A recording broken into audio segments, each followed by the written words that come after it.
Open your eyes to banks that are robbing you. You know who my favorite president was? Who? Thomas Jefferson. Because he saw all of this coming and tried to stop it. He fought the banks. JFK too, and they killed him for it. The banking institution is more dangerous than an army, he said. He also said that every generation needs a revolution, Jimmy. The American dream is just that. Just a dream. War is a continuation of politics, only by other means. Politics is a continuation of economics by other means. This is our bank. This is our war. And this is our plan of attack. Banks have become an essential threat to our democracy. So consider this justice.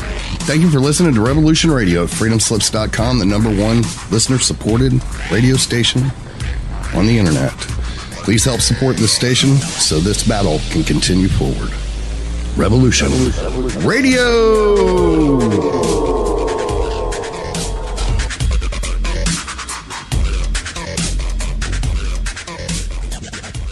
The opinions expressed on this radio station, its programs, and its website by the hosts, guests, and call-in listeners or chatters are solely the opinions of the original source who expressed them. They do not necessarily represent the opinions of Revolution Radio and freedomslips.com, its staff, or affiliates. You're listening to Revolution Radio, freedomslips.com, 100% listener-supported radio, and now we return you to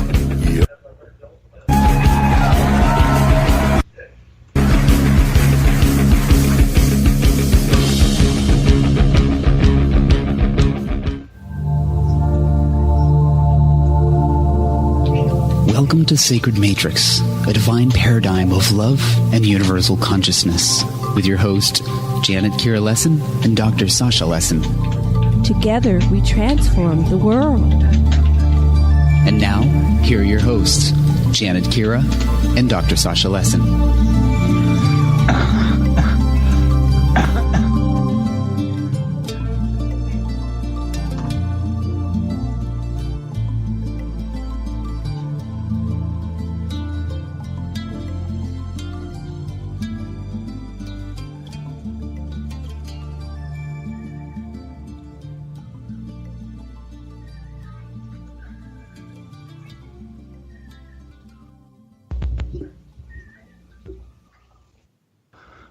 Folks, we have a problem with the studio. You can't hear the brakes run. I'm trying to get Janet now. Oh, great.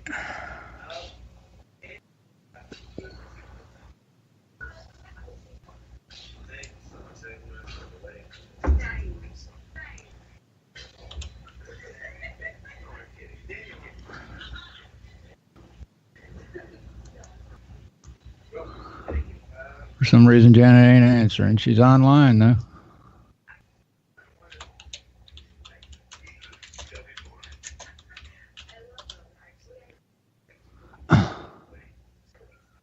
Are you there, Janet? Well, we might get a show going here in a minute. Remind everybody we are totally listener supported. I'm not sure what's going on, but...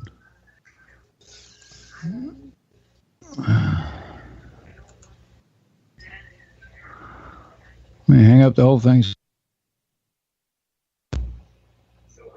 Okay, let's see if we can get this working now. For some reason, Skype ain't letting me get Janet on.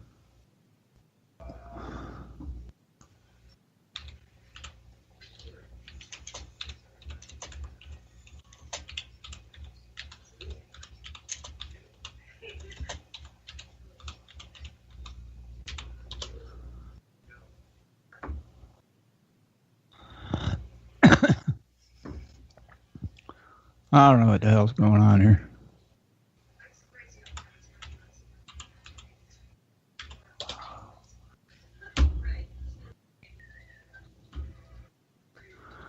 Well, let me restart my damn Skype. I don't know what else to do. All right, I restarted my Skype. Maybe this will work.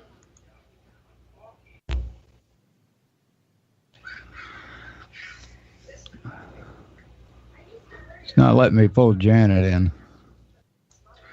Let me try calling her cell phone.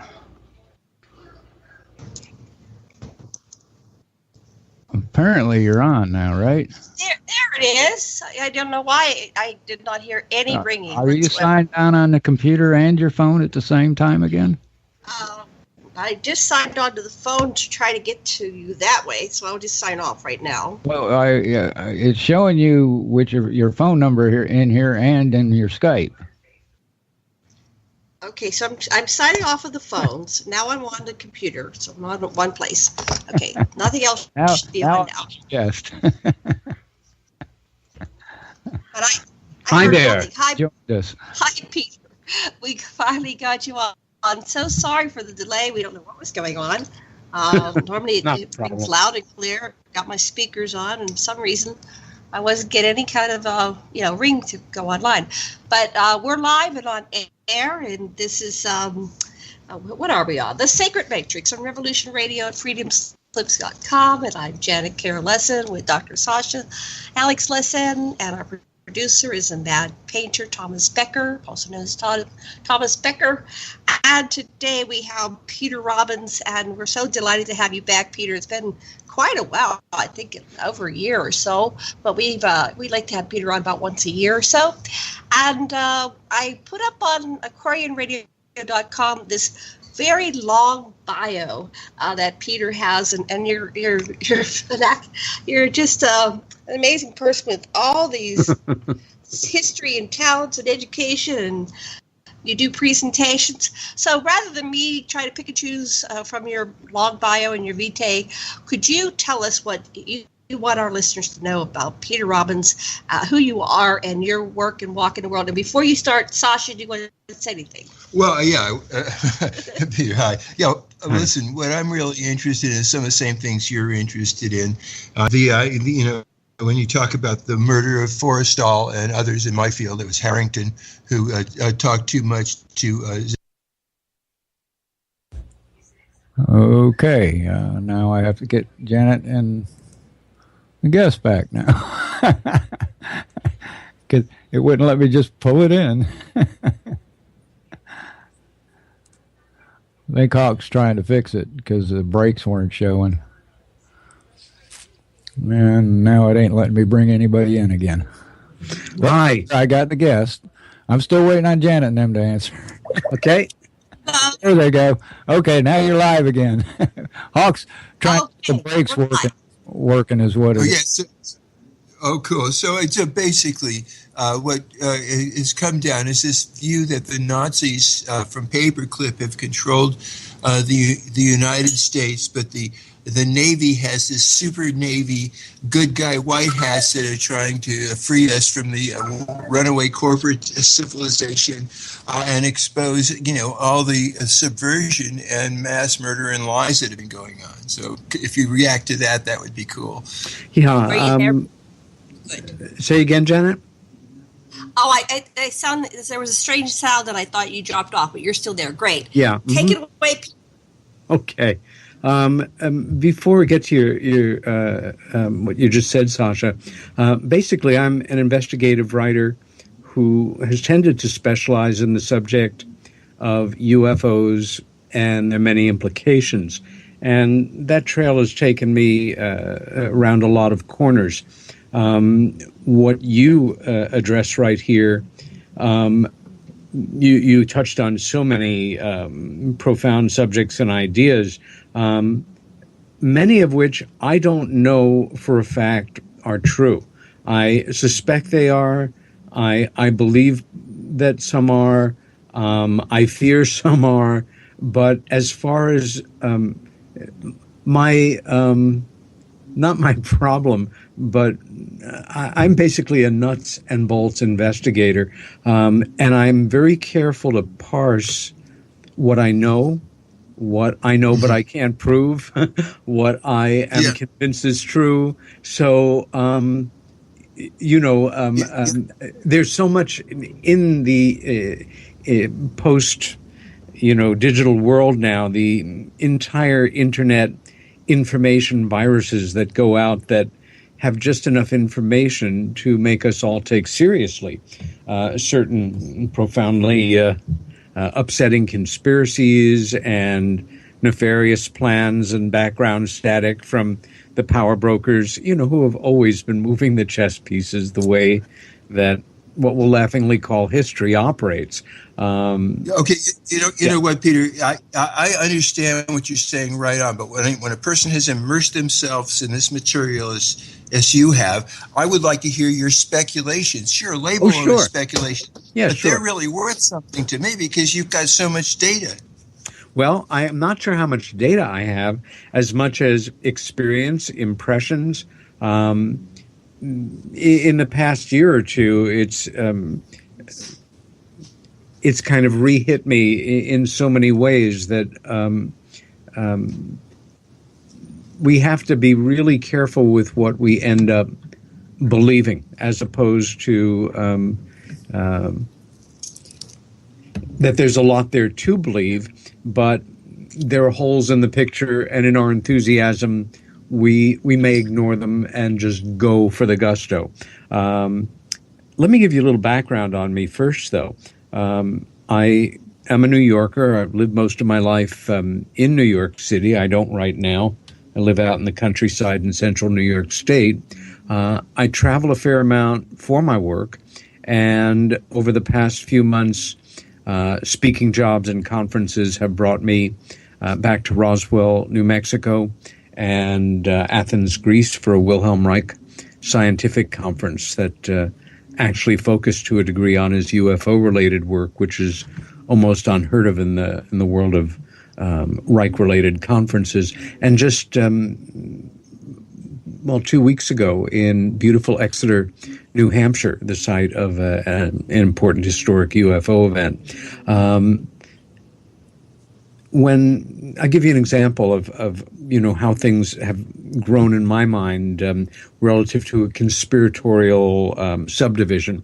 Many years ago, when I first began to really immerse myself in the world of UFO studies, and I heard the term secret underground installation or secret underground base, I must have rolled my eyes because it just sounded, it's so Flash Gordon to me. You know what I mean?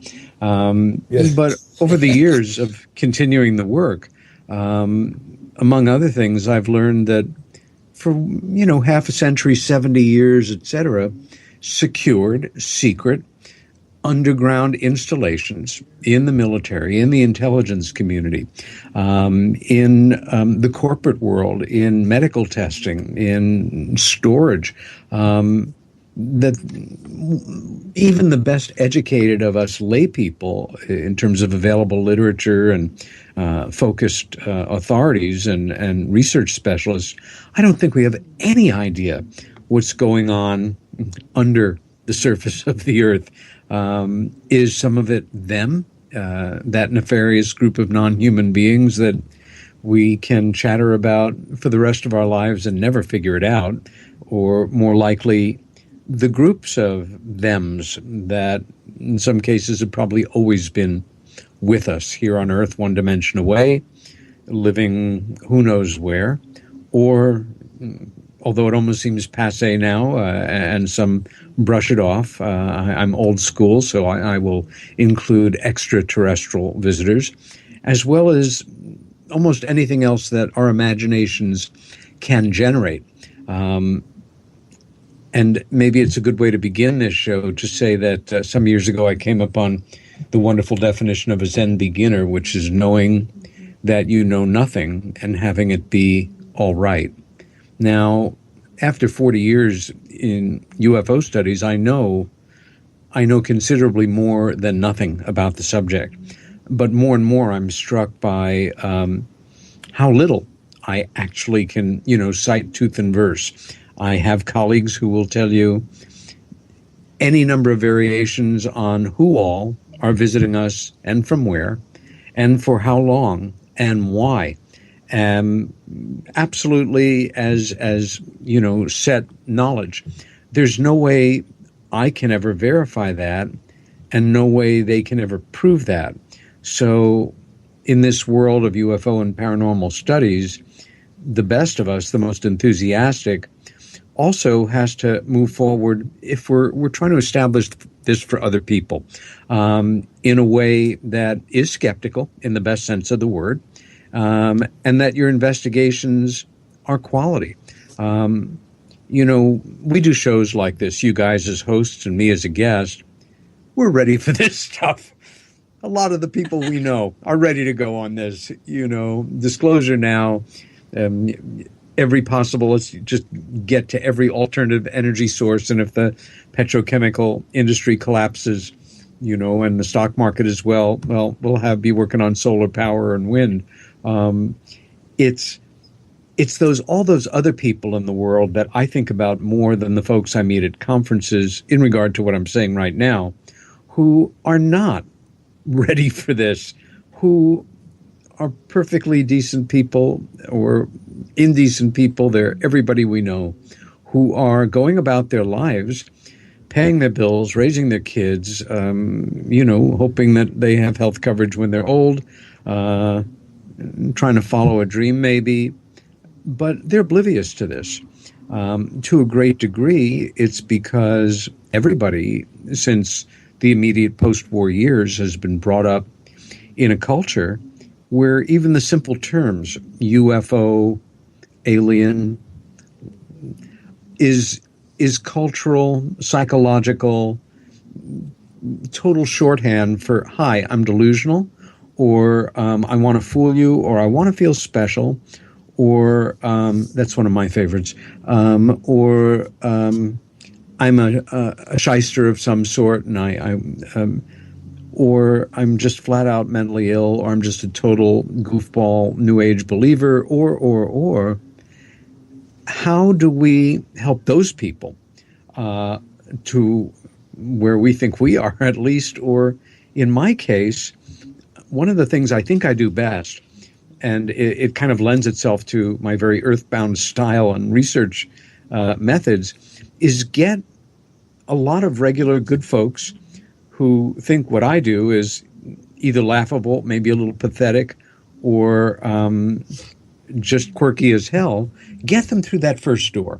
Get them into the foyer, the hallway, so that they can experience for themselves, maybe the subject isn't so crazy, and that presentation actually made good points, and the guy didn't seem to be foaming at the mouth, and he referenced some books and documentaries. Maybe we should watch them. We're not going to change unless the unforeseen happens, which is some kind of wholesale disclosure, willing or unwilling, or that they, the ones directly involved, have reached a point where they say, enough already, we're here, we're going to let everybody know tomorrow, everybody get used to it, you're going to have a rough couple of weeks. I'm going on here, but I just sort of wanted to,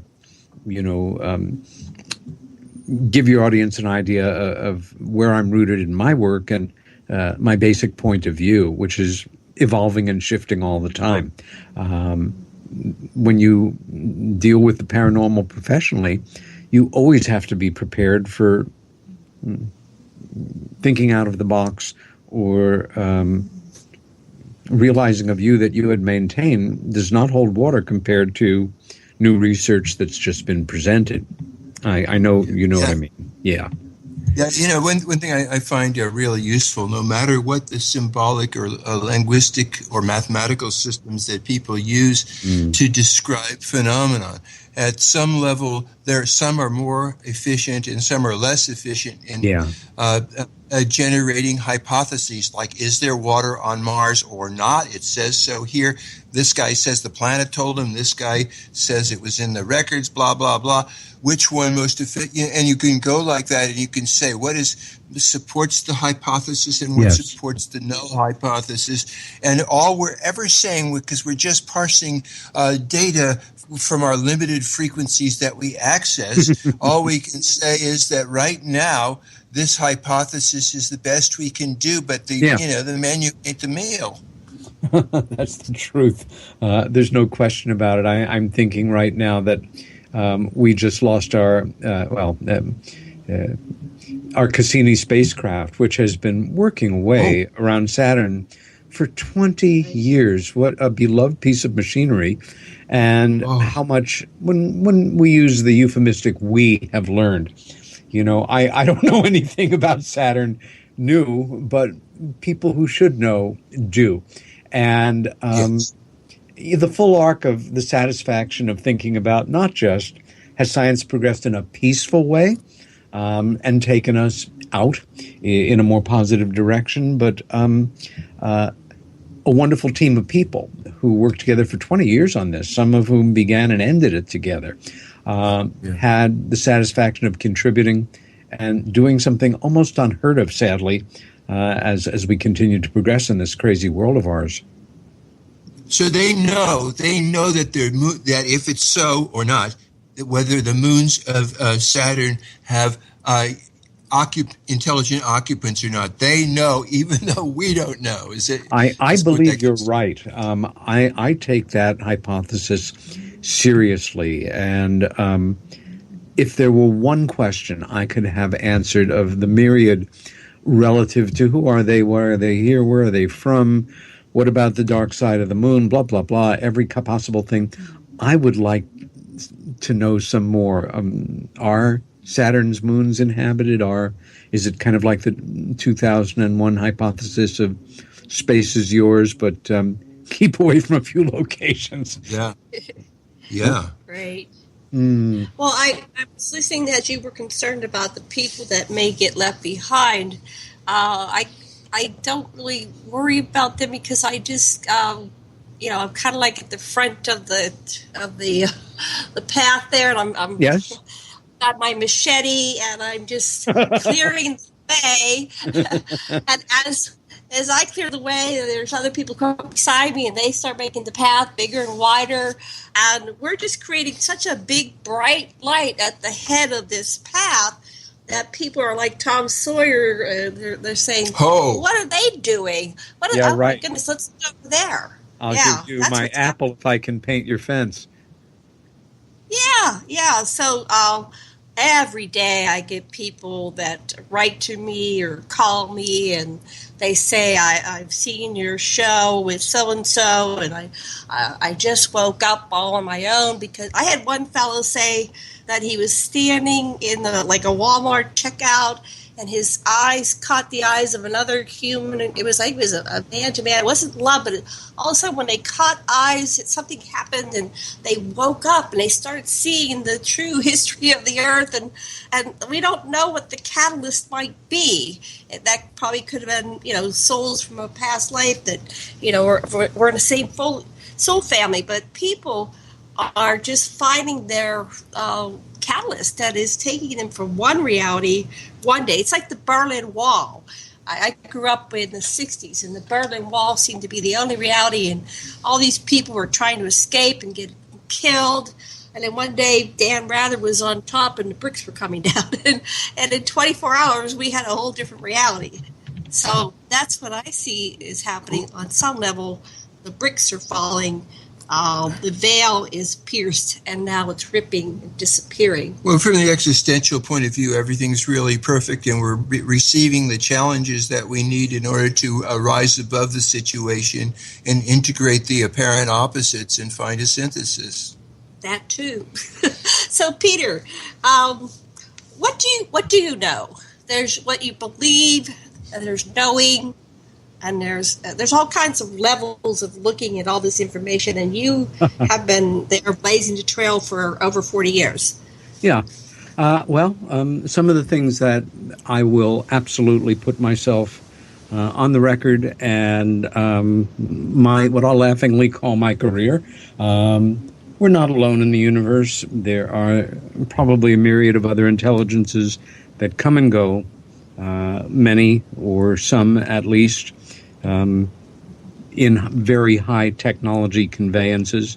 How many, even to say years, centuries, millennia ahead of us, some of them are. We can only make educated guesses, or uneducated ones.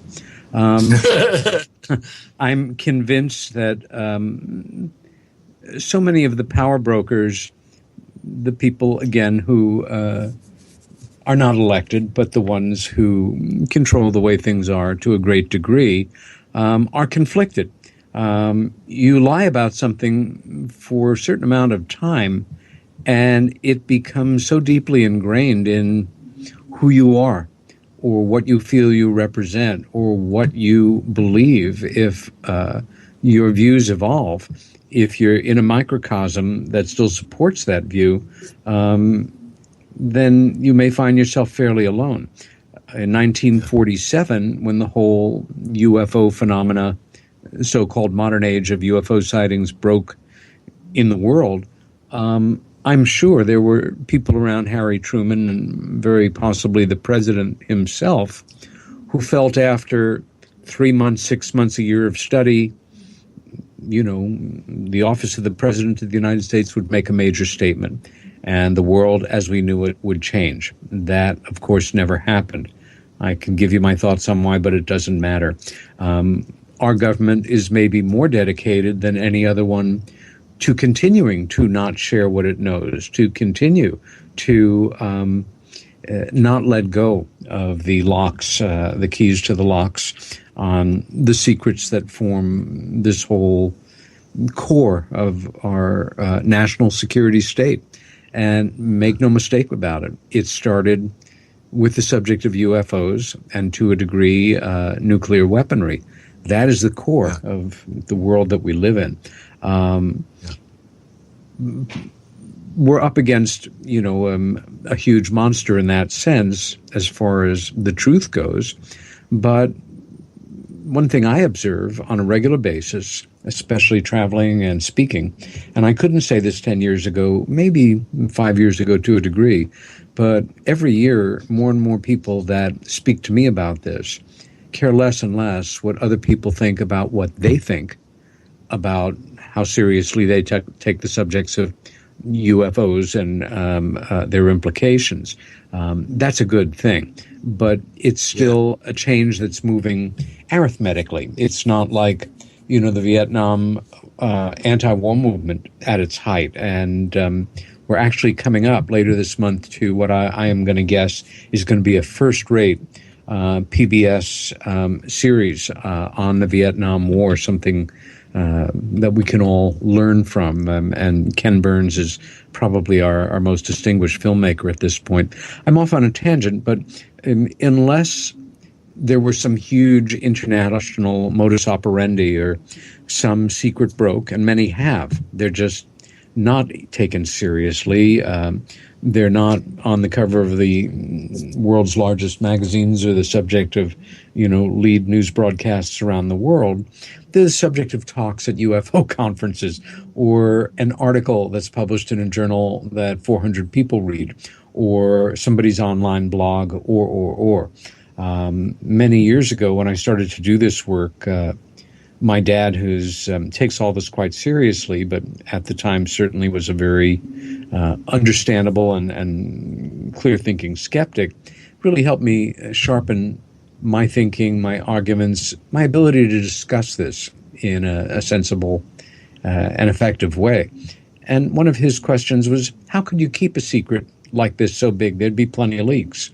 And the fact is, there have been more genuine leaks in the last 70 years than probably anybody in my field is aware of. But where do they go? And I just cited some examples. Some other things that I believe I know is that we have probably had a program that is sort of a shadow program to the NASA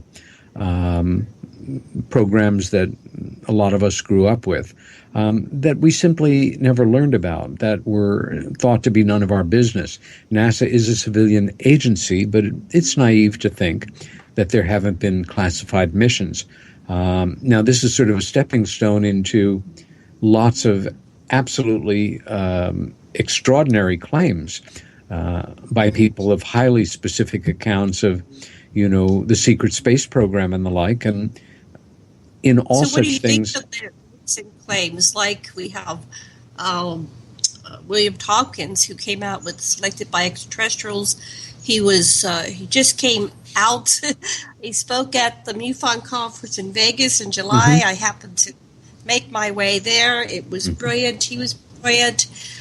Corey Good, Michael Sala, Andrew Bishago, all these people were there seriously talking about the different sides, the nuts and bolts sides, and the program, the breakaway civilizations, and now he's dead. And hopefully they'll continue the work. There were several authors that were going to take his work and get that published. Yeah. But it seems the last 2 years we have a huge upsurge of whistleblowers that are coming forth, and we have interviewed at least a half a dozen to a dozen secret space program super soldiers, and some that were just taken and used in the military. And we listened to them, and they seemed very sincere and earnest. And you did start out with Bud Hopkins as working with experiencers, so we're still working with the experiencers. What do you think about the whole secret space program and these people like Randy Kramer and all these others that are saying, I've been taken to Mars and it wasn't necessarily something I signed up for? Yeah. Basically, there's kidnapping and murder, and it goes on. And what's your take on that? Is that real? What do you think? I don't know.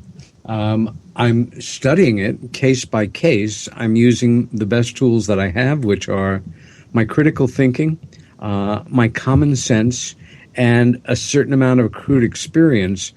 Also, the understanding that people, well-meaning people, people who are dedicated, people who have really pledged their lives to trying to aid a bigger cause or open a new area. People are still prone to exaggerate, to confabulate, to make things up, to want to feel special, to inject themselves in the story. And that is with respect to everyone. I don't know. What I do know is I learned something really important about how I think one should go about looking into the claims of, say, a Corey Good or the gentleman you just cited. Pumpkins. Yeah, exactly. Tompkins. Right. Yeah. When I was about 12 years old, I was already a big film fan, and I loved old movies. I still do. But I was quite charmed by the small series of films from the late 30s into the 40s, the Sherlock Holmes movies with Basil Rathbone and Nigel Bruce. And that got me reading Arthur Conan Doyle's Sherlock Holmes stories. I still have a great deal of admiration for that mythical character, but the way that Conan Doyle created Holmes and why he was such a good detective in great part was because of deductive reasoning, or when you are confronted with a mystery, a problem, an allegation, a murder, a claim, begin by investigating the most boring, logical, most likely possibility as fully as you can. And before moving on to the second most boring, logical possibility, really expend every effort that you can. And just keep going, taking one more step up to a less likely cause, possibility, or answer to your question. Now, I will tell you, as a professional investigative writer, that can be incredibly tedious, really boring. It's not romantic or sexy. However, if you are now at the point where you're starting to look at, well, maybe this person was sent into space for 20 years and came back and they did this thing. I mean, these are, let's face it, these are pretty intense claims that you at least know that nothing has explained it up until now. Again, that's time-consuming, and it's not fun, and it is boring. I stand by it, but I understand all too well why a lot of people in our short attention span theater, internet, and outernet, stare at your handheld device more and more world behave that way or are not really interested. They're more interested in the sensation, the wonderful possibilities, the what-ifs. I'm thinking of a wonderful old early Bob Dylan lyric of something is happening, but you don't know what it is, do you, Mr. Jones? Even with all my experience as a researcher, I'm still, one of countless Mr. Joneses. I don't know what's going on, but I know what's going on around me. And again, some things I do know. But the secret space program, like I said, as a kid of a certain age who remembered, all of the how exciting the first space missions were, and also as a kid who could have cared less about sports, I memorized the names of, the original 7 Mercury astronauts and things about them. I really hero worshiped them. But then, of course, I wouldn't have thought that NASA or our government, was sending up missions or starting to or considering that we, the people, were not going to hear about. That's the military mindset informed by the intelligence community and often with good cause. And, we're stuck with that in this crazy, untrusting world that we live in. Yeah. The other thing is all of us that are involved in this work, the 3 of us, so many people that we know, we're coming at it from different angles. We all have different backgrounds. We have areas of study or experience that are the really important ones to us, and the other ones are, incidental to one degree or another, or interesting, but not quite as much. That, like you say, Janet, we're all moving forward on this. Again, with respect, I think there's so many millions and millions of people who are sleepwalking and who don't even know or notice that we're moving forward, and again, may have a very rude awakening. This is such a challenge to historic thinking, religious thinking for so many people, especially old school. If anybody who is fundamentalist in their religious beliefs, the religion is almost immaterial. If there's an inflexibility around this, I've had debates, arguments, conversations with friends who happen to follow a fundamentalist Christian path, and the most strict of them absolutely what I would consider, with some respect, possibly a advanced craft from another part of the universe or cosmos or galaxy or whatever, manned or not by some kind of sentient, intelligent beings. They know, in quotes, that's not true, because their religious teachings tell them that it's all minions of Satan. It's all signs and portends as predicted in the book of Revelations. They know, in quotes, and there's no convincing them otherwise. It reminds me of one of my most esteemed colleagues, close in a moment, great mantras, which is, don't bother me with the facts, I've made up my mind. Right, and we can't do anything with the people that have caught the God virus, and they have no room in their consciousness to even look. They've got their blinders on, antibodies, and they're not going to do it. But even the Pope, the Catholic Church is looking at how to baptize. Introduce Jesus to the extraterrestrials and start baptizing them and converting them to Jesus. So there's people exactly across the continuum of doing this. So, but I'm interested in, you start out with Bud Hopkins. I remember reading Bud's book. I had experience, I've had contact all my life. I know so much stuff. Yeah. Maybe I'm totally crazy. Maybe some human or extraterrestrial mind control person is sitting there with the Janet puppet and pumping thoughts into my brain all the time, and I'm so important that they're doing that. I don't, I just live my life, and I speak from my heart, my personal truth, and what affects me and what affects people around me, and what do I feel. I'm very intuitive, I'm very psychic, and a lot of things that I get on this psychic level come true, and they manifest, and they're verifiable by many other people. But we can all be in one great big group psychosis, but then again, what does that matter? If we're all in this shared psychosis, then at least have fun with it and go to conferences. Amen to that, sister. But, again, my years with Bud have made it abundantly clear to me that the kind of experiences that you've had are as real as the microphone I'm talking into, and have been shared by more people than probably anybody would be comfortable knowing the real number around, including my late sister Helen and so many people I consider dear friends, and many of them for decades. It's simply the way it is. It's the world that's crazy in that sense, not you or I or Sasha. It's what's the great quote?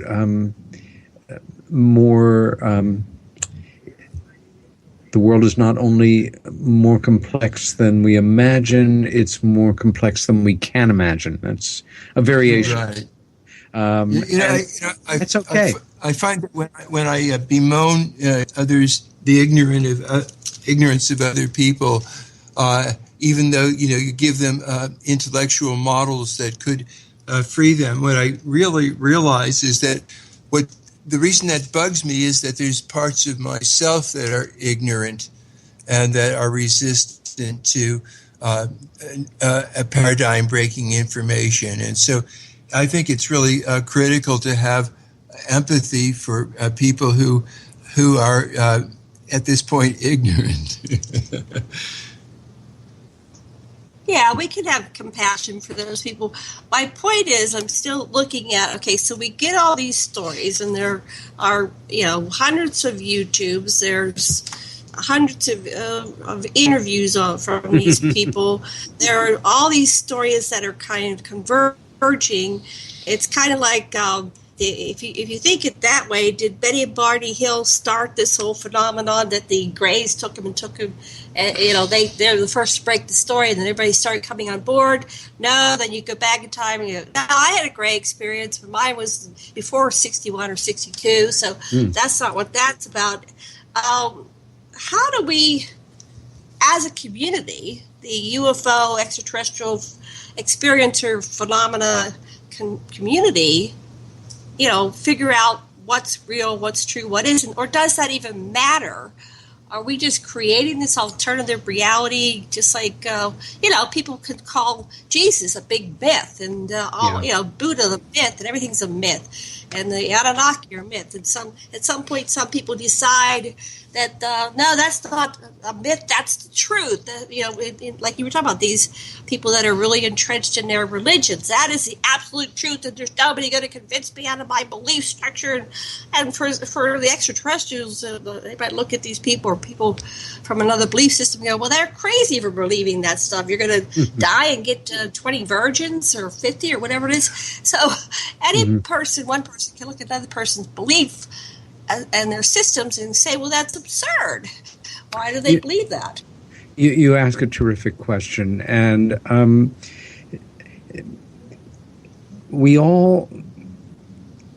one can live in one's own world. Many people do, self-contained or with a small group of people, like-minded people, prioritizing your own peace of mind, creature comforts, doing no harm, all good stuff.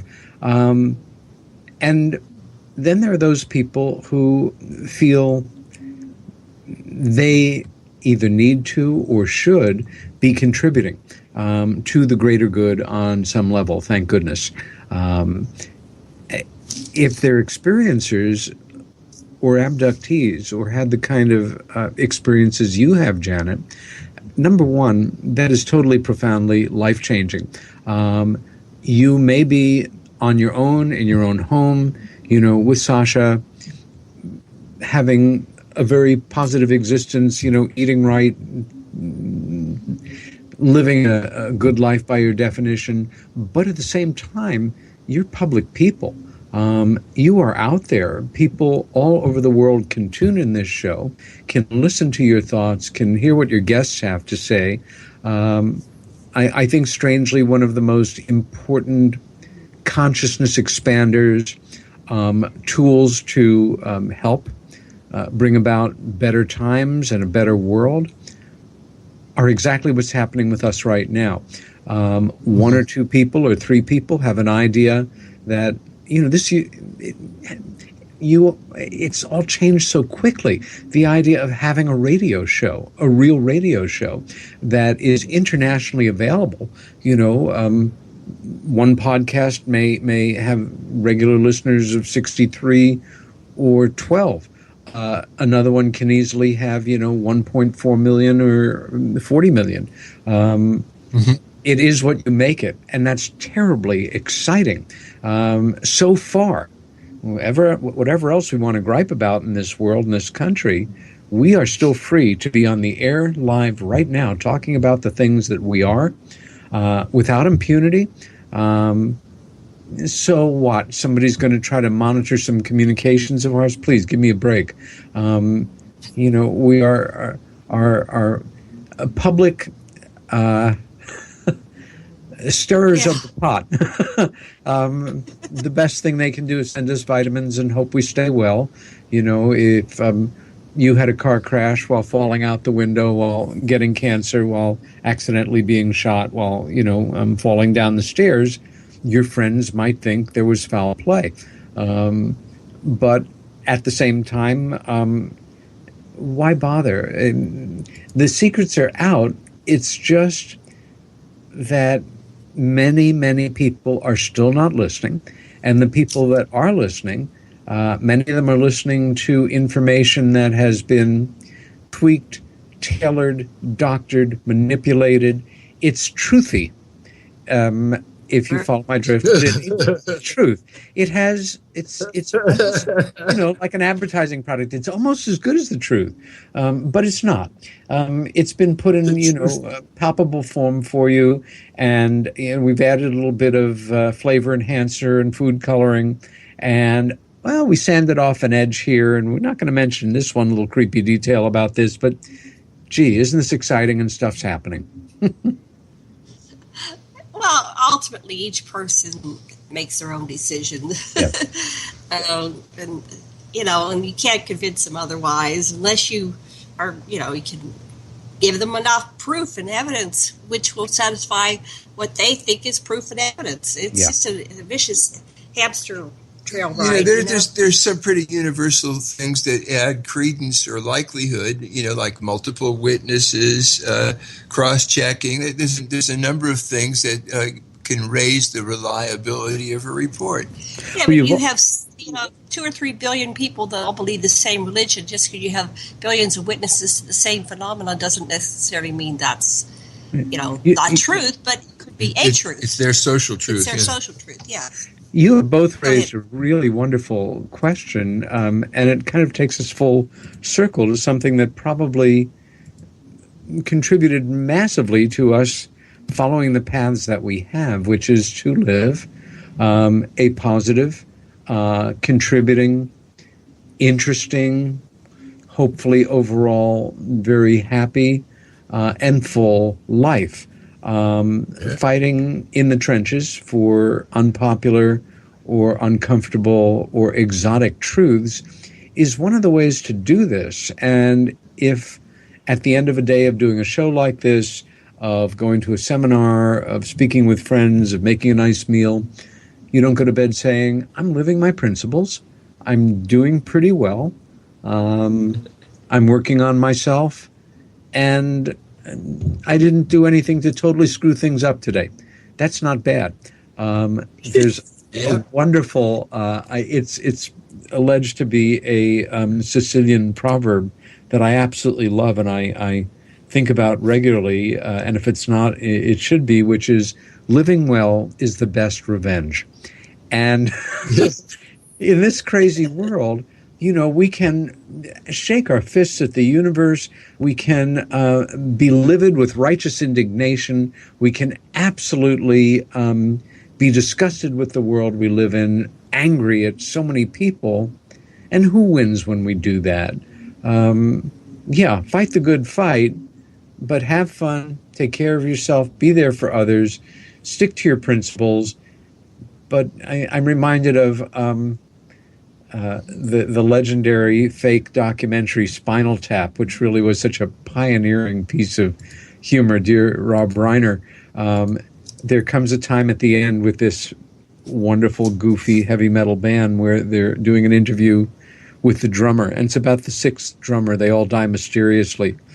And I think he leads into it by saying, his basic belief is have a good time all the time. Now, that's practically somewhat difficult, but in its own goofy sort of, metalhead way, it's not any different than a good thought that one could aspire to from Buddhist teachings or a Zen tradition. Be of good cheer, be of good faith, fight like hell for what you believe in. When you have a good time, have as great a time as you can, and be one of the good guys.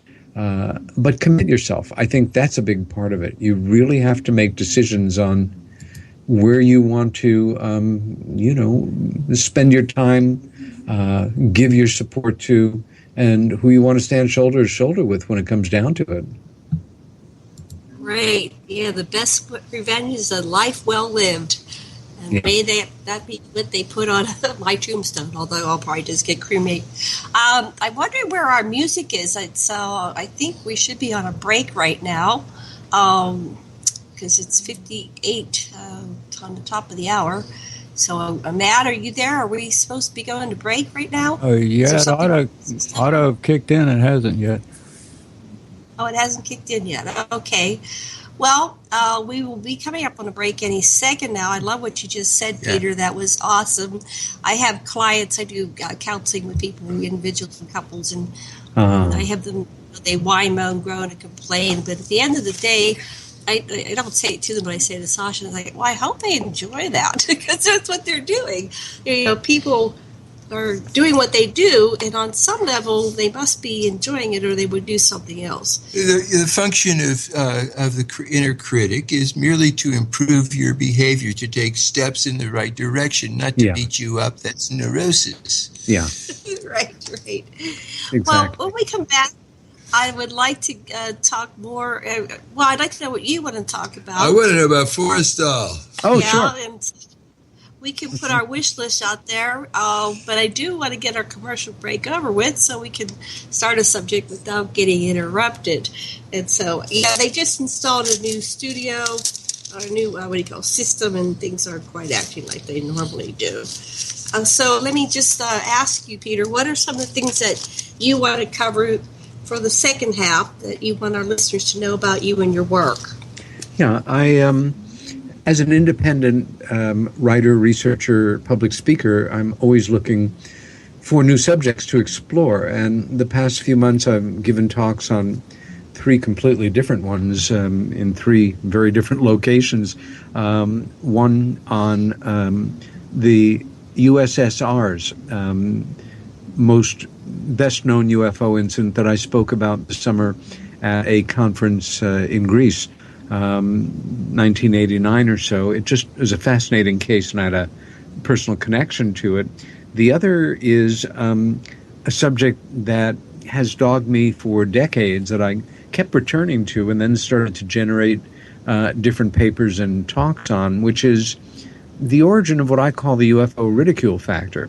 It makes no sense. It's completely counterintuitive that in our culture, when you say you've seen something in the sky you don't recognize, it's seen as a presenting sign, as I mentioned earlier, for, mental dysfunction or being a liar or being a true believer, anything but seeing something in the sky that you didn't recognize. The other thing is completely other direction. For years, if I was reading a magazine or a newspaper and I came upon a print advertisement that had a UFO theme or an alien, whether it was funny or trying to be serious, to try to help you, help them sell their product, I'd clip it. And some years back, I got out the thought, Peter. Yep. Hold that thought. There's finding our music. We'll be back and we'll explore your third subject. You're listening to Sick. Not call. We'll be back in 6 minutes. 5 minutes.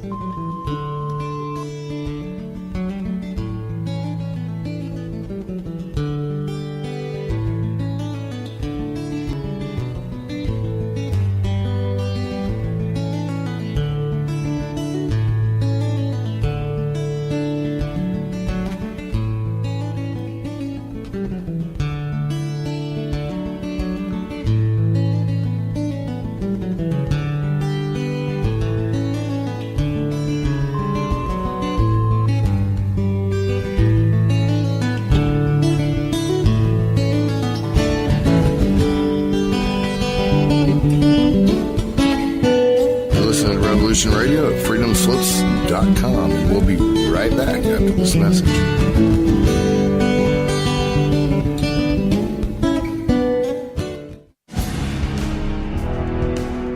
The Secret Society Revealed. With your host, Joseph Atwell, author of Caesar's Messiah, The Roman Conspiracy to Invent Jesus, and Shakespeare's Secret Messiah, the groundbreaking discoveries that gives us a new understanding of how governments and elites use mind control to manipulate their subjects. Join Mr. Atwell as he lifts the veils of deceptions of our modern world. Mondays, 12 noon Eastern Time, 9 a.m. Pacific Time on Revolution Radio.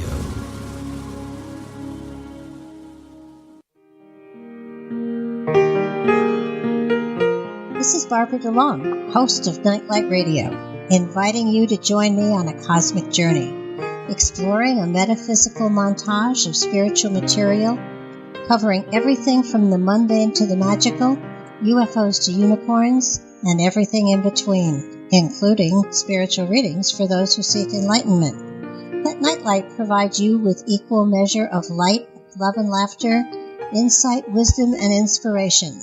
Monday nights, 10 to 12 p.m. Eastern, right here on Studio B, Revolution Radio at freedomslips.com.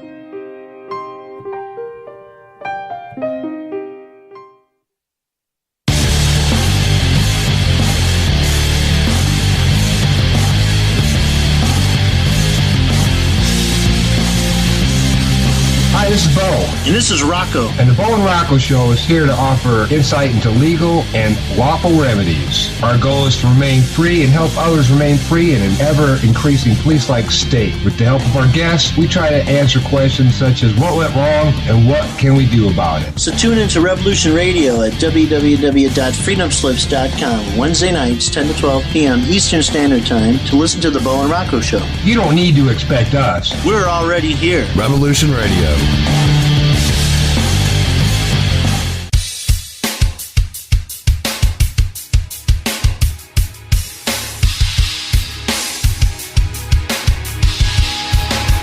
Enter into a world unseen on Raven Star's Witching Hour.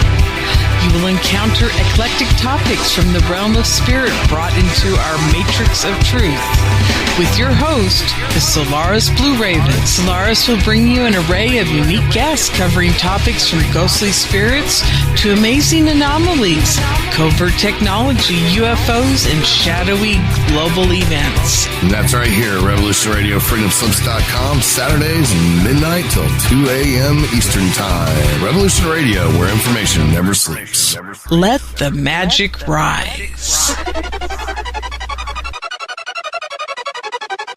The opinions expressed on this radio station, its programs, and its website by the hosts, guests, and call-in listeners or chatters are solely the opinions of the original source who expressed them. They do not necessarily represent the opinions of Revolution Radio and freedomslips.com, its staff, or affiliates.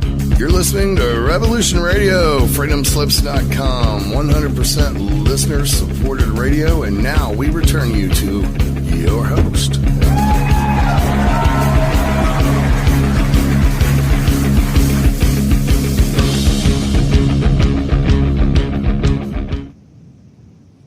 Aloha, welcome back to the Sacred Matrix on Revolution Radio at freedomslips.com. And I'm your host, Janet Lessin, with Dr. Sasha Alex Lessin, and our producer, Thomas Becker, also known as the Mad Painter, and our guest, Peter Robbins. And before we get back to our show, I'd like to remind everybody to please go over to the donation button on freedomslips.com and make your donation, $1, $10, $15, $20, $100, $1,000, $1 million, whatever you can donate is greatly appreciated. And we do thank you very much for your donation. Mad Painter, how are we doing with the donations this month? We've raised $14.70. We need $25.75, and for the extra equipment, we still need $3.90. All right. We need quite a bit. Please donate. Please donate. Yeah, Hawk has established this radio station where you get to hear things you just could not hear. This is the most successful of these alternate stations, and this is really a great enterprise, and you're part of it, so help us. Yes, thank you very much, everybody. All right, so at the break, you were listening to the third thing you Peter, you look at magazine articles and clip them, add, and then we got cut off. Yeah, it just became kind of an unconscious habit over the years. And some years ago, I contacted colleagues and asked them if by chance they did the same thing, and many of them did. I had them copy the articles that they had, extended it to colleagues in other countries, and ultimately took a long, hard look at all of these ads.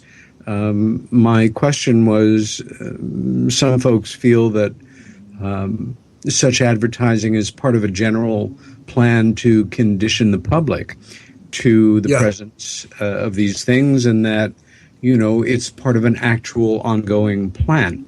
The other thought is that images of UFOs and aliens, whether they're funny and cartoon-like or very accomplished, generally cause people to stop and to look at them.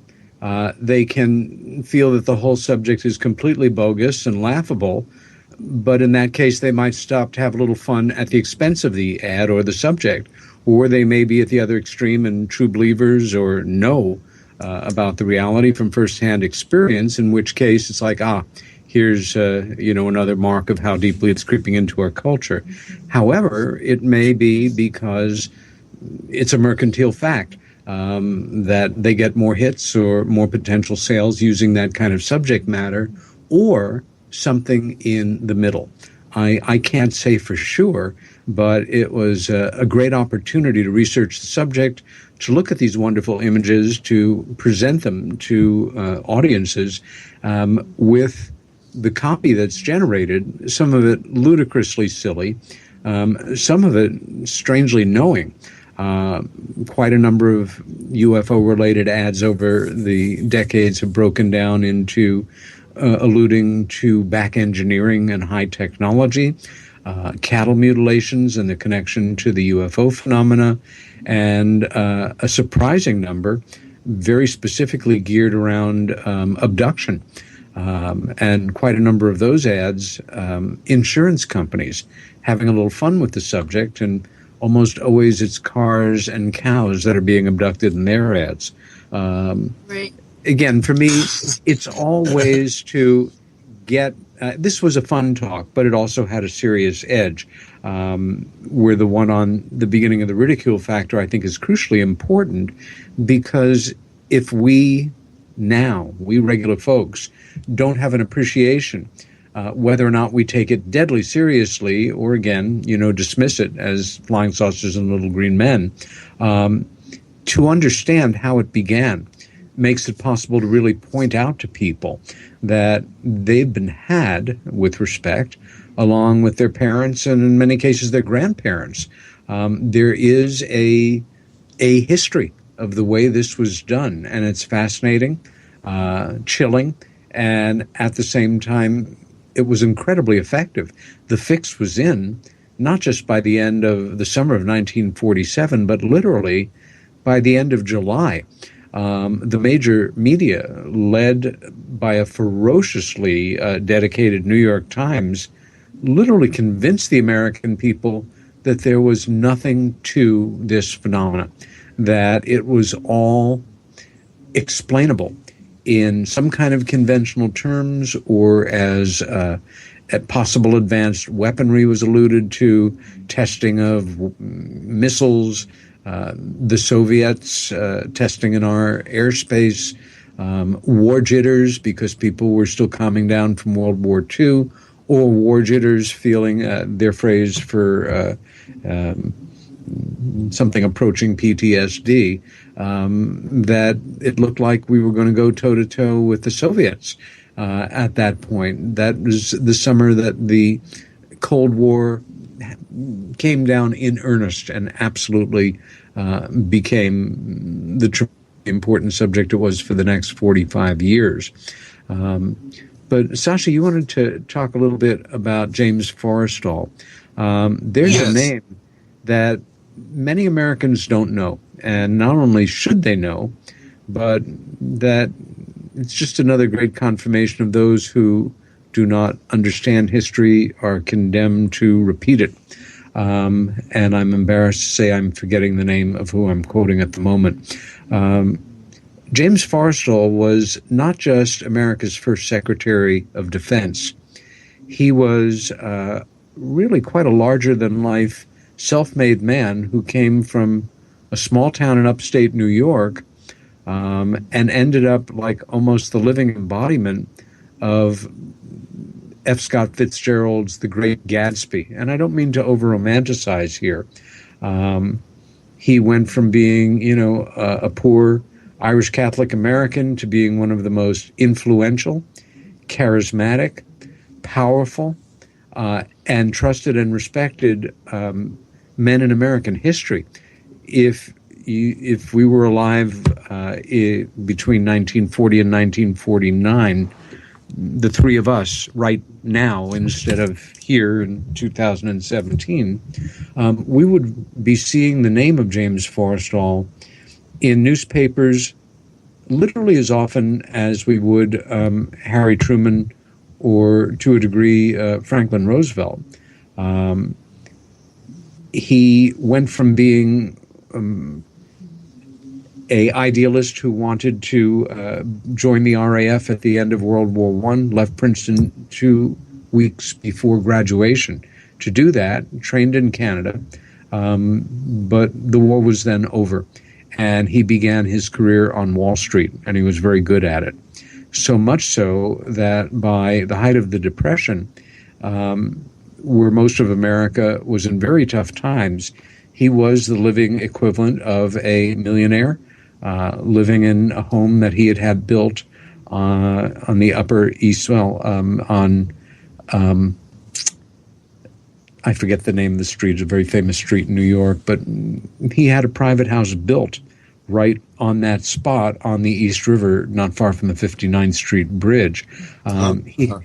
He went to, ultimately, he went to Washington as one of Roosevelt's $1-a-year men. These were dedicated businessmen who were patriots, who volunteered their time to be at the call of the President of the United States to help with the financial crisis and help bring it under control. And again, they did that for $1 a year. Forrestal took it particularly seriously, and while he could have stayed in New York and continued to make considerable money, he moved to Washington and never left. He went on to become Assistant Secretary of Navy, then Secretary of Navy, and distinguished himself not just in being a crucially important and invaluable team player in the Pentagon, but as somebody who actually put himself in harm's way on a number of occasions.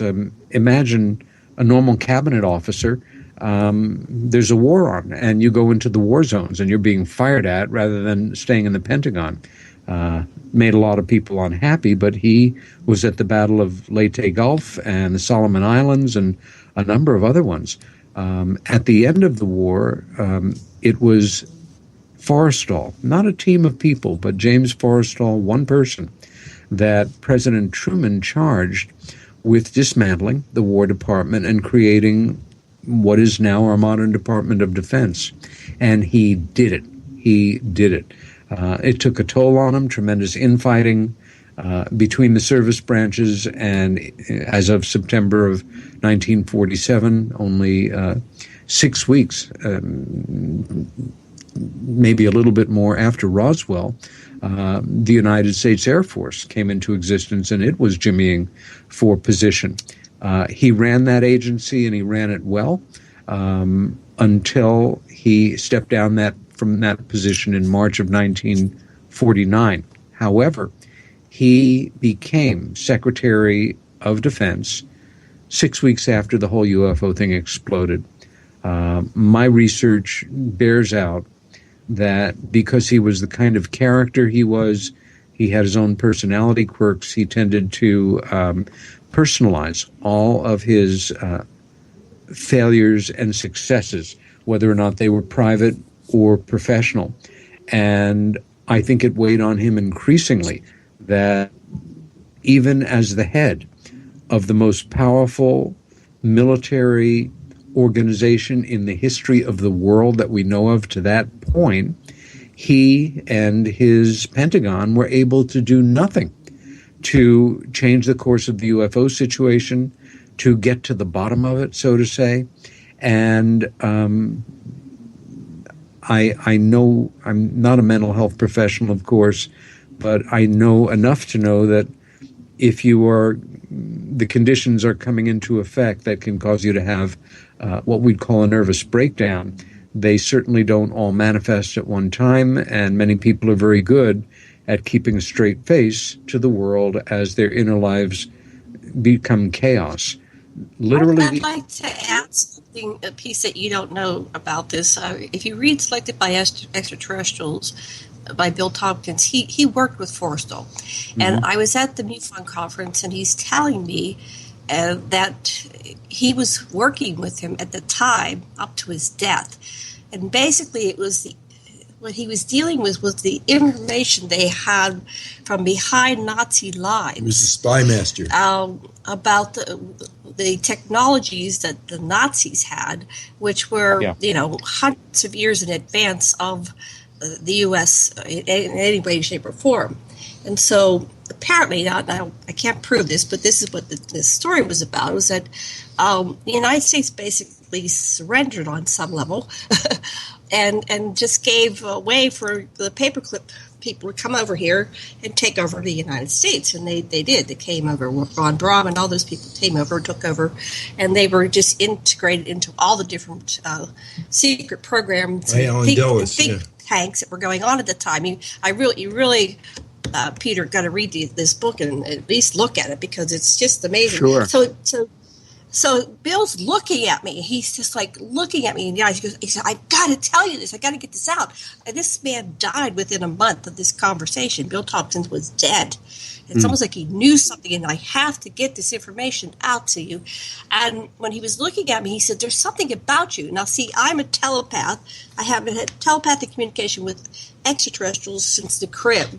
And that's what he says in his book. He says, "I have nonstop telepathic communication with extraterrestrials." Now, he didn't know who I was. He goes, "There's something, it's about your chakras, the telepathic communication is in your third eye and crown chakra. That's where you get the buzz when you're receiving this communication." He had a real secretary that would transmit to him, would talk to him all the time too. Right. So he would receive all this communication. He'd be in a meeting, and someone would telepathically tell him something.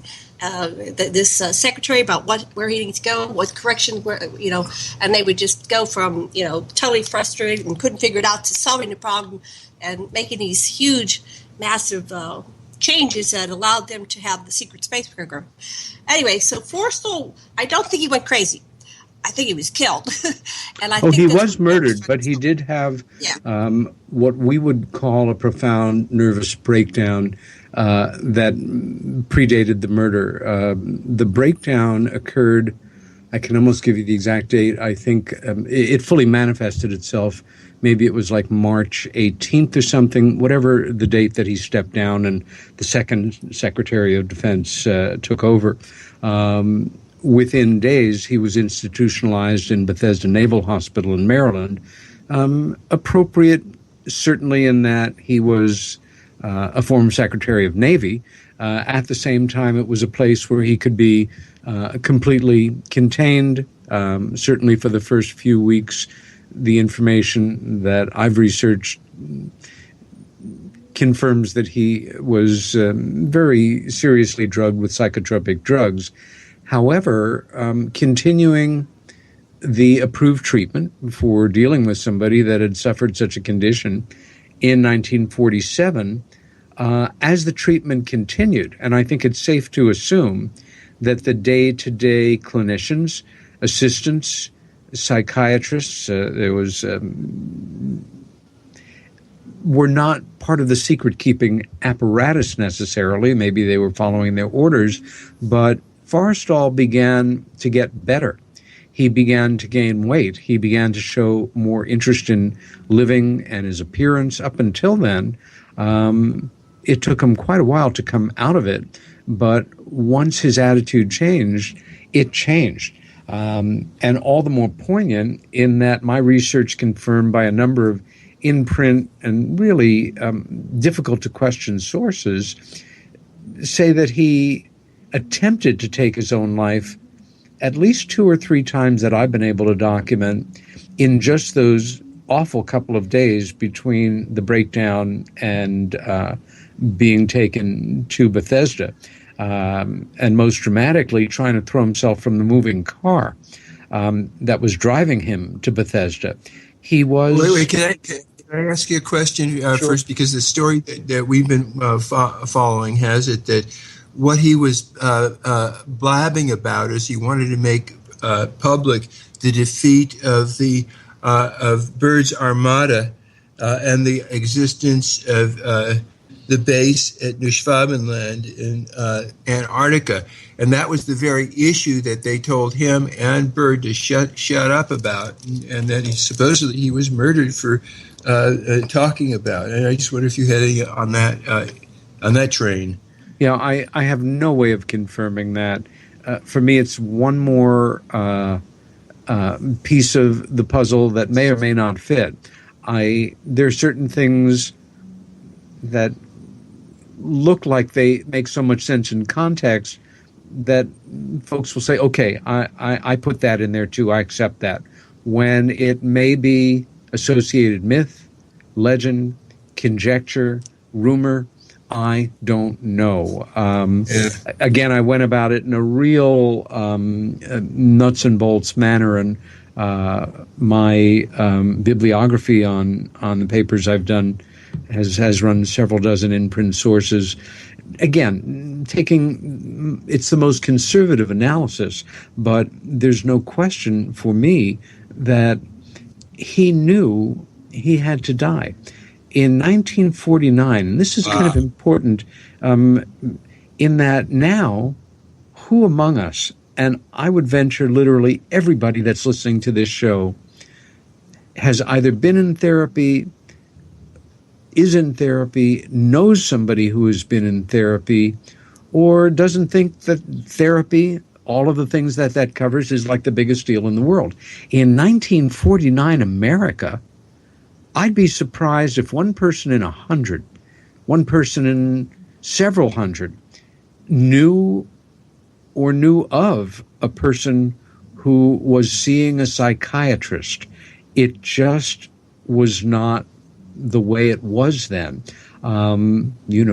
Wealthy people might go to Europe for Freudian analysis or, see somebody in a city, but it was much less than it is now, so much so that one can imagine or try to imagine the attitude of key people, key players, that handful of hardcore Truman intimates who knew to some degree what was going on here, and who now knew, much to their shock, sadness, embarrassment, who knows, the whole white macho ethic in terms of the leadership of America in post-war years it's glaring, it's emblematic.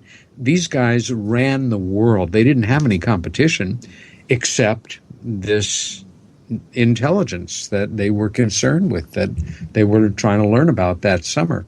But Forrestal, he was a womanizer. Women were crazy about him, a very unhappy, very neurotic marriage. He has been described to me by the one person I knew who knew him, and many assorted reading sources, including people who knew him quite well as anybody, that he was absolutely charismatic. He looked a lot like, in some photos, like a really well-groomed Robert De Niro at 50.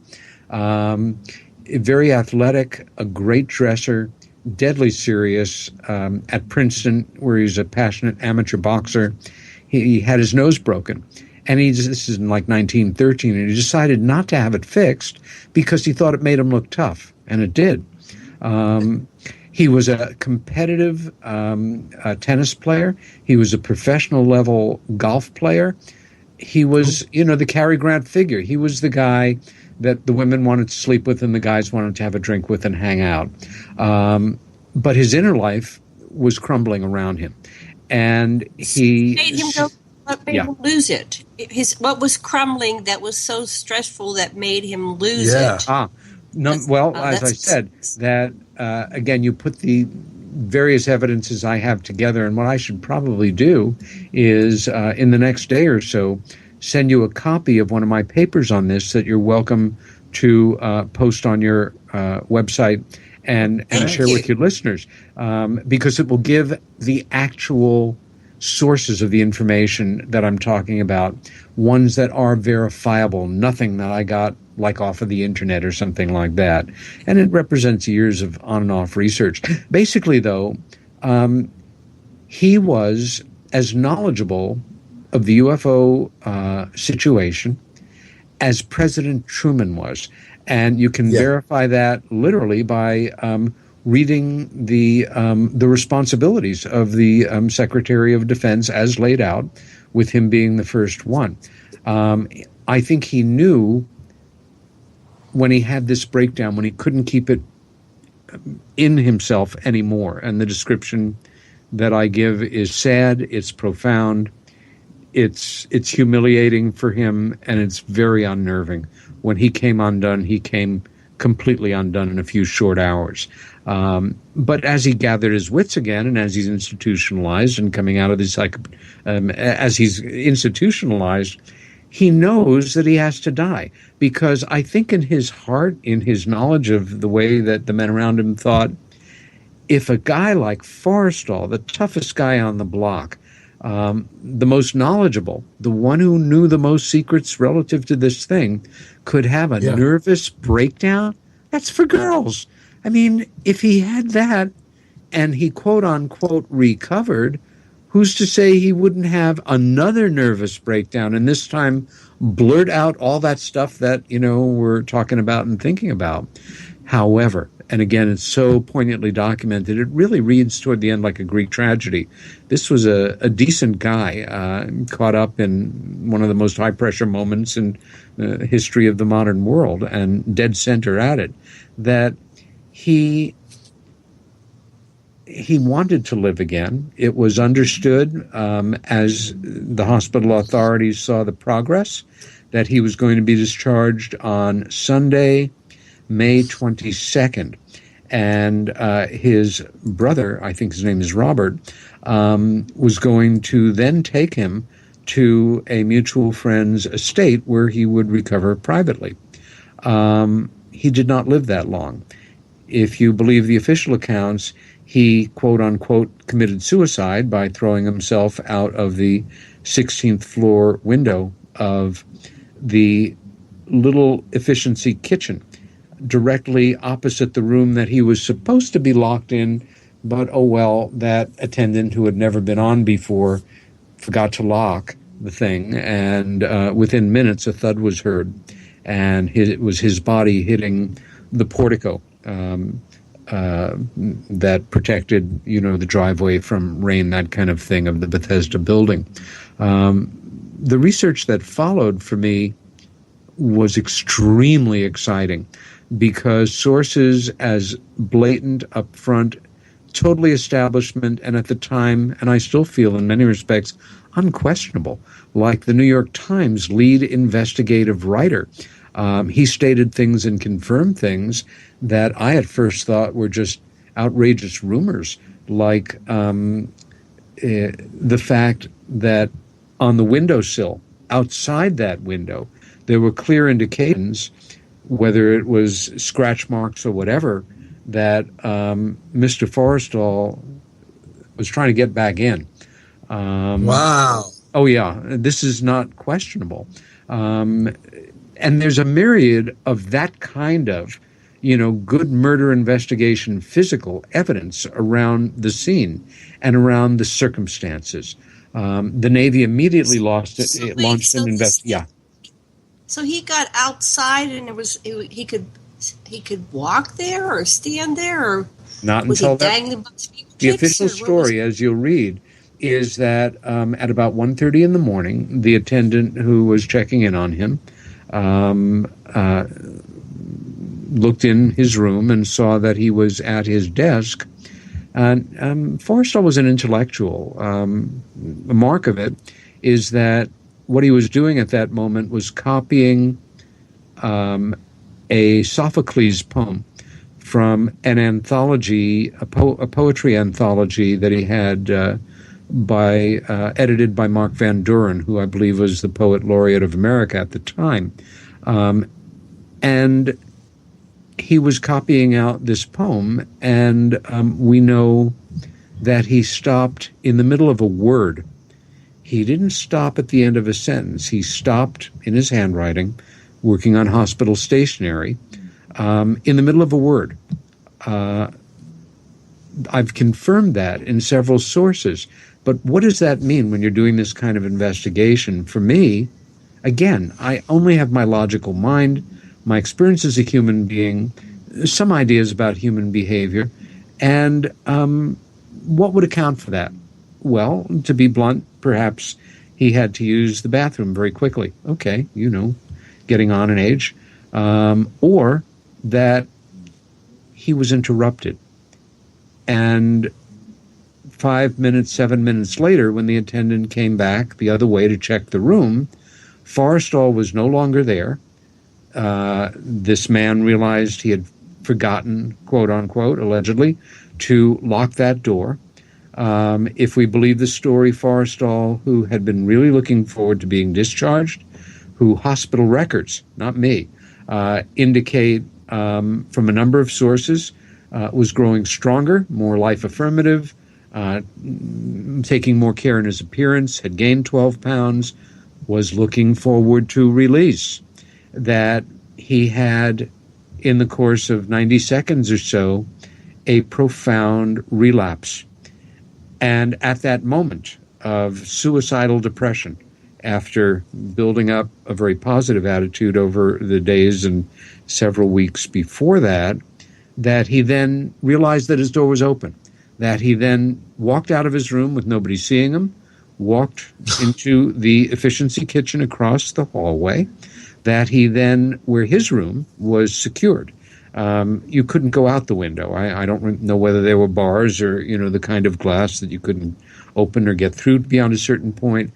But the efficiency kitchen had a regular old-fashioned wood frame window with an old-fashioned screen window, the kind that I remember as a kid, a wood frame with screening stapled to it, and allegedly kicked out the screening, then, being in his bathrobe, took off the sash of the bathrobe, couldn't decide whether he wanted to hang himself or go out the window or hang himself out the window, so tied a knot around his neck with the bathrobe sash, then allegedly tied the other end to the radiator directly below the window, then lowered himself out the window to hang himself out the window, and then changed his mind and tried to get back in, and the knot gave out and he died. I'm sorry. I worked crisis intervention in New York on the busiest suicide hotline in New York as a volunteer for 8 years. I networked with, I spoke with many suicidal people, as well as depressed, lonely, and occasionally mentally ill, or even rarer, much rarer, people who actually would fake crisis for attention. But I had an opportunity to network with many mental health professionals, and I had been working on developing the Forrestal material even back then. So it was just a question that I'd reserve if I knew I was having a talk with a psychologist or a psychiatric social worker or a psychiatrist, that in their experience of people who commit suicide, were they aware of any cases where somebody had tried to hang themselves out of an open window on a high floor of a building as opposed to just hang themselves? And none of them, to a person, had ever heard of anything like that before. Now, all of this and more, and it's one of the best pieces of research I ever did, all of this and more, the best of it is still anecdotal, as they'd call it in legal circles. I don't have the smoking gun, but it is such a preponderance of evidence, and when you overlay it on official declassified documentation and observations human observations about James Forrestal from both people who despised him and people who admired him that I was able to find in out-of-print post-war memoirs by well-known people whose lives intersected with his. I think we have a definite case for murder, and I am convinced that the events leading up to his disintegration had to do with the weight of the keeping the UFOs secret from his unique vantage point, and some character flaws that did not allow him to find a way out from this terrible trap that ultimately cost him his life. Who would order that if that were the case? Who would be the person that would that be Alan Dulles? Who would do that? Well, first, we're talking about two different groups. The group or the individual that might sanction this kind of behavior, and then whomever actually did it, the equivalent of, the mob boss and the hitman. Whether or not Harry Truman himself were gravely concerned about this question, we don't know, and we will probably never know.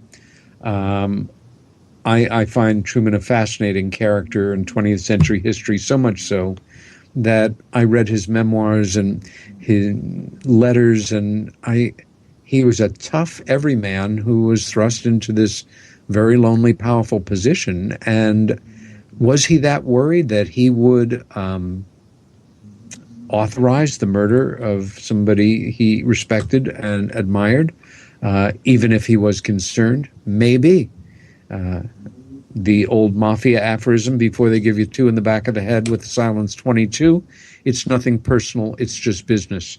And I say that only half jokingly. If it may have been several key players around Truman who felt that Forrestal had marked himself as such a liability or potential liability that, again, nothing personal, they couldn't take the chance. And if he wouldn't take his own life, then he had to be assisted in the process. Now, there's such a thing called plausible deniability, and it's not uncommon for somebody in Truman's situation to be protected, that technically he didn't know. Again, I'm being very speculative here, but I found something in this realm. I've got it down to, for me in my little mind, there's something called MJ12, which has generated hundreds of pages of alleged declassified and classified documentation, a good proportion of which may not be authentic. I don't know. I am convinced, however, like a number of colleagues I respect and admire, that the initial so-called 8-page Eisenhower briefing document from 1952, along with a single-page letter from September of 1947, directly from Harry Truman to James Forrestal, worded slightly ambiguously, but, one of those above top secret kind of communications of you are authorized to get on the case with your assignment without being specific here. The 12 men who constituted MJ12, and I think it was real, and I think they certainly would have been the best choices or among the best choices that the president could have made.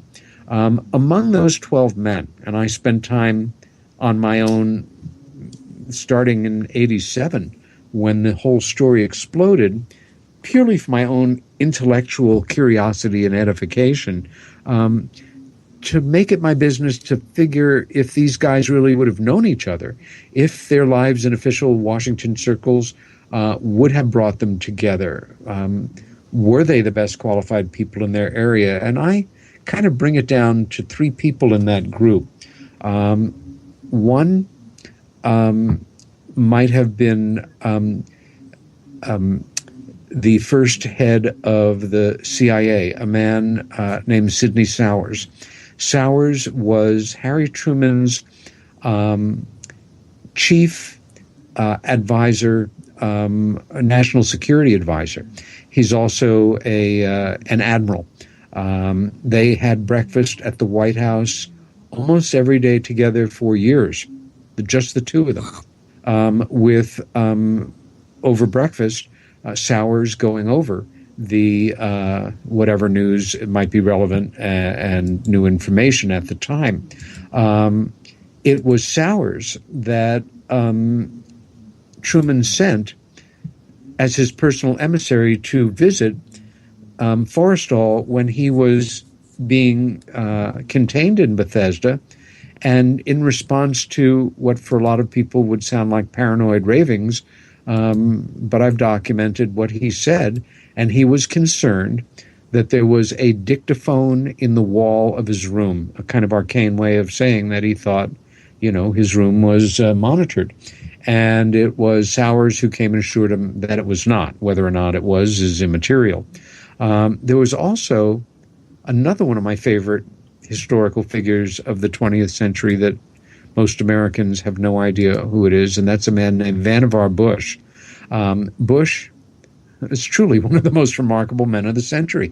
And I in the late 40s, if you were to go to an old copy of Who's Who, and you opened it up to Vannevar Bush, you would see in small print something like 2.5 pages worth of credits, accomplishments, jobs, etc., while at the same time that he was chairman of the board of AT&T, he was the dean of MIT. This is Vannevar Bush.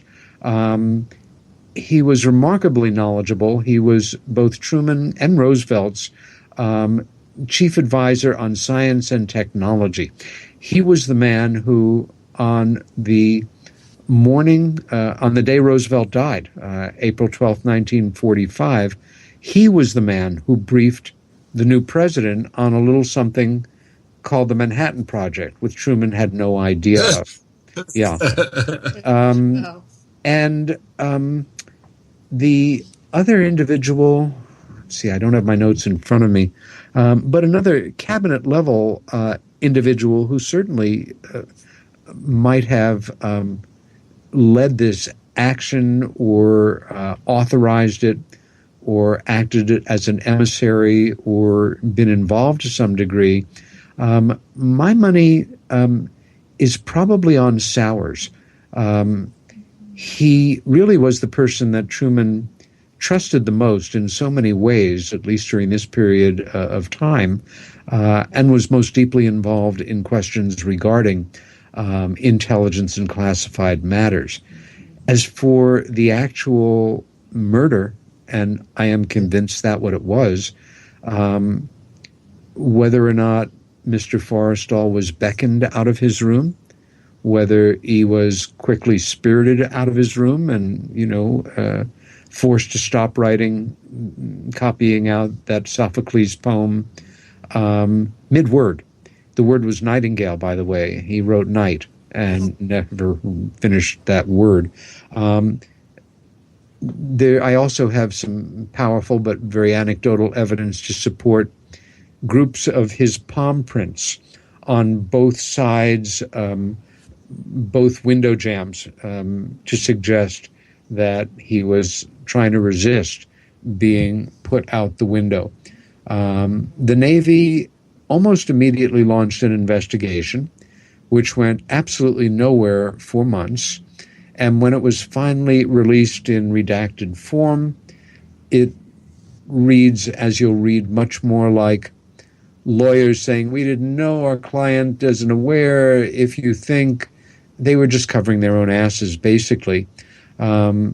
My mom, who had very fond, respectful, and even affectionate memories of James Forrestal when she was a high school student, dating guys in the military, told me years ago when I first brought up this research project, Forrestal's death, my desire to get involved in this, deeper in this work. And I laid out the three people I had been considering. She said, do Forrestal.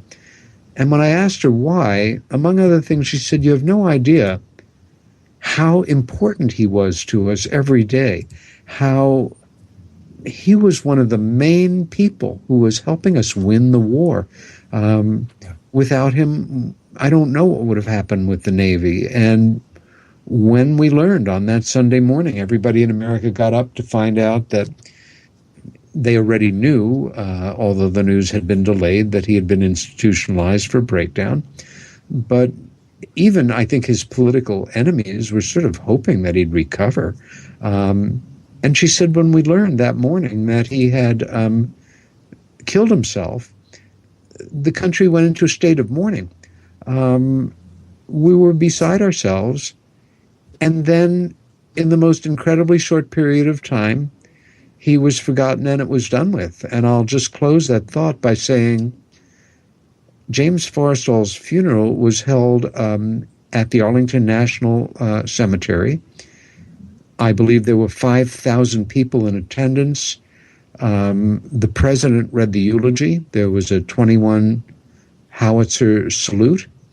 And then he was promptly forgotten, unless you went to Princeton and are aware of the Forrestal Princeton Study Center, named after him, even though he technically didn't graduate, or you have a Navy affiliation and are aware of the old carrier, the USS Forrestal. But for the most part, he's just a non-person. And in this more and more 1984 short attention span theater world, where it's considered kind of nerdy to be knowledgeable about something like that, we're in sad times in a way. At the same time, I am always heartened when I do a show like this and you give me an opportunity to run off on a research project involving some really important implications and a very important guy that people should want to know more about. That I get, calls and contacts and messages and emails letting me know that folks appreciate it. There are a number of books about Forrestal out there, but the best, probably definitive biography is one called Driven Patriot. And it's by a man with a wonderfully old-fashioned waspy name of Townsend Hoops. I knew Townsend a little bit.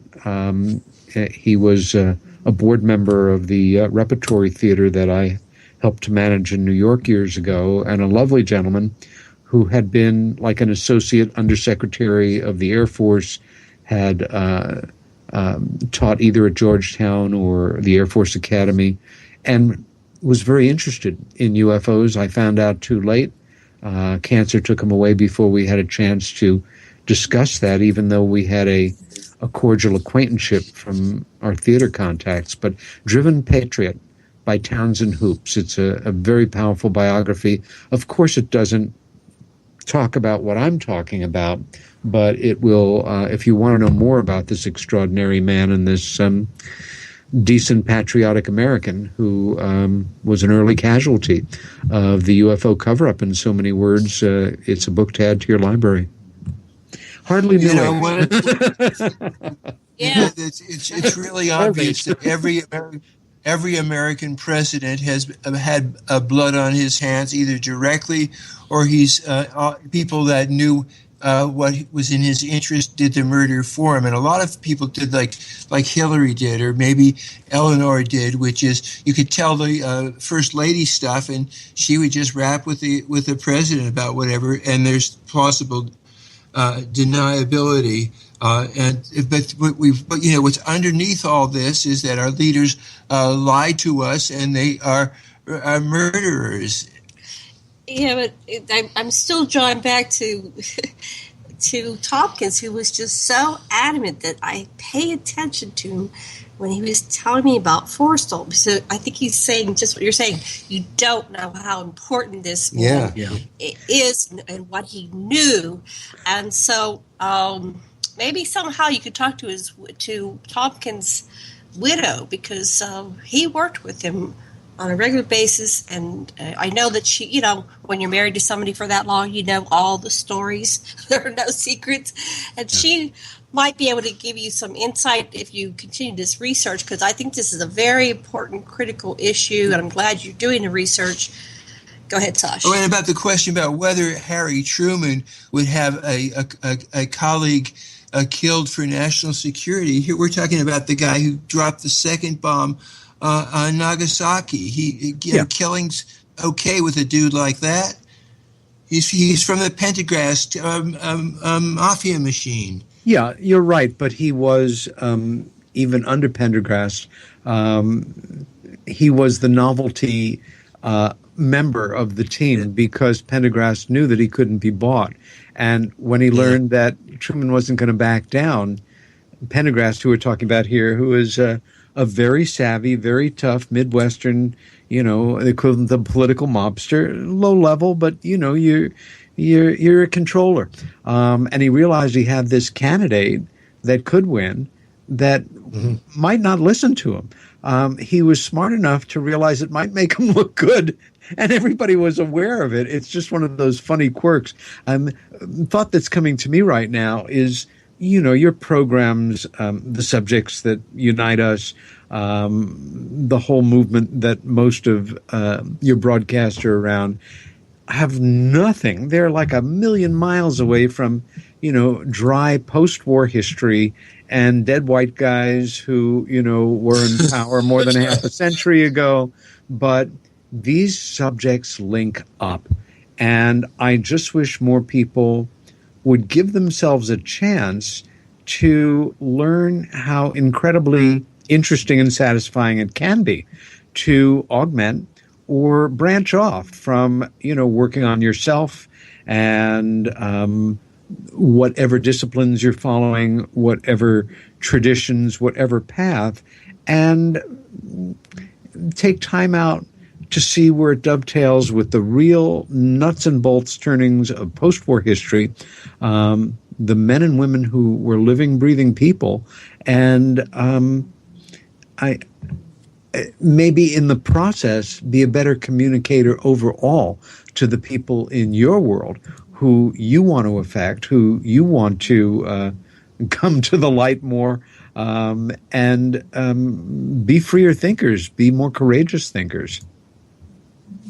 Right on. Well, we're running out of time. We have, about 3 or 4 minutes. Tell us what you want our listeners to know before we run out of time. What's the takeaway? Well, the takeaway is that, as Sonny and Cher used to sing, the beat goes on. This doesn't stop. And the fact is, I have very little patience in my professional life or otherwise for prima donnas. We are all in this together, from the best known to the least known. It's one more reason that it's exciting to be alive. We are in a time of great change. We all can contribute to it in our own way, and assist this world, not even right at this moment, I'm sorry to say, to get better, but at least to put a partial stop to some of the extra damage and accelerated ignorance that we're experiencing in part at this reactionary moment in history where a lot of people are very frightened. They're very dogmatic, and maybe most disturbing, are getting more and more tribal. My way or the highway, compromises for sissies. I have no interest in what you're saying because I know, again, don't bother me with the facts. My mind's already made up. You're a this, and reduce somebody to a cultural stereotype. But no, do the work, enjoy yourself, and fight the good fight. And that's the big plan. Thank you so Thank much. you so much. It was great having you. So we'll have you back again. Blessings and Aloha. love, everybody.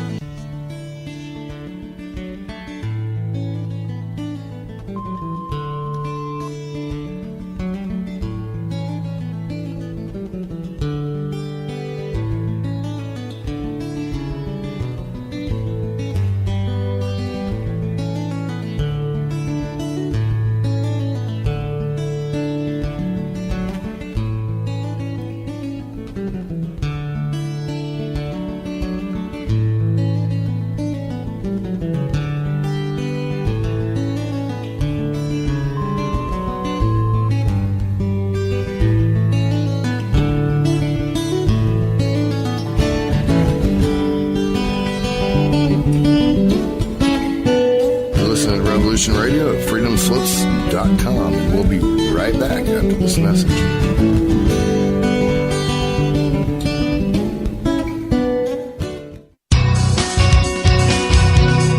Thank you for listening to Revolution Radio at freedomslips.com. Any commercial advertising you may hear in this program is of the sole discretion and benefit of the host of whose program you are listening to. Revolution Radio does not endorse any commercial products, nor does it accept monetary compensation for on-air advertising of commercial products, nor will it ever. We are and shall remain 100% listener supported. Any product advertising on this program are considered used at buyer risk, and Revolution Radio shall not be held liable for any claims or damages received from any product advertised within this program. Revolution Radio, where information never sleeps.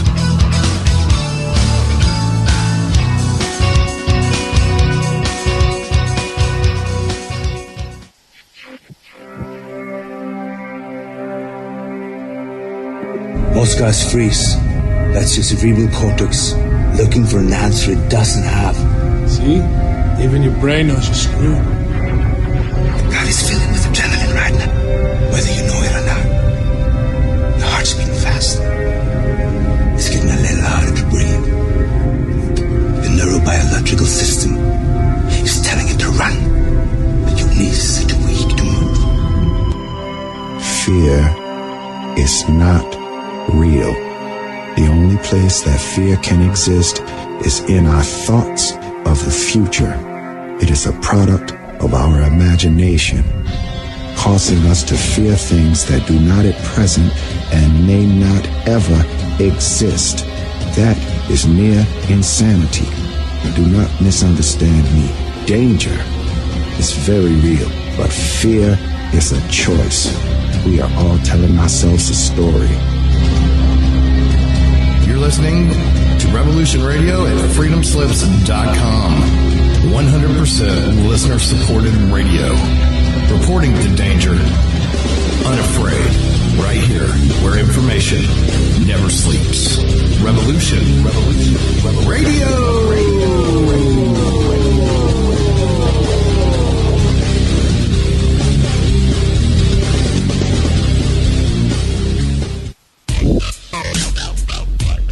Take a look around, kid. What do you see? Homes being foreclosed. People working 2-3 jobs just to put food on the table and still drowning in debt. Don't get me wrong. This country was founded on great ideals and principles.